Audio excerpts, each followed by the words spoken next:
บอสทำสนามฟุตบอลไหมเขา บอเฮ็ดว่าได้รวยน้ำฟุตบอลขันรวยน้ำฟุตบอลที่เฮ็ดอยู่บ่ได้สร้างประโยชน์มันมองหันฟุตบอลเขาก็ดีอยู่ดอกไปเล่นไปยังกับคันจะเล่นกับจิเตะกับสิไปเศร้าเอาดอกคันสิไปสร้างสนามฟุตบอลนี่บ่เฮ็ดเพราะว่าบ่ได้เกิดประโยชน์ประเย้าหยังบ่ได้สร้างรายได้นี่มองว่าสร้างอะไรนางขายของนี่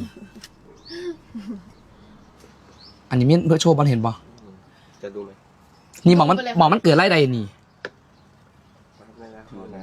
นี่มองมันเกิดรายได้นี่ ถ้าโชว์บ่อยๆงานเข้าเยอะเลย นี่ เขา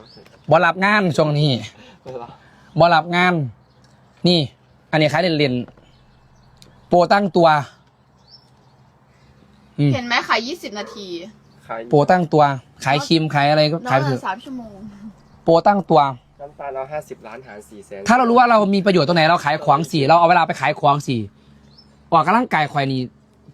คือข่อยเฮ็ดงานคือข่อยออกกำลังกายเลยข่อยว่าเขาฟิตเนสกับว่าเขาถ้าว่าข่อยตีบอลข่อยเป็นคนปกติบอลข่อยเบิ่งบอลก็บ่เป็นเพราะฉันเป็นผู้หญิงผมนึกกับยาว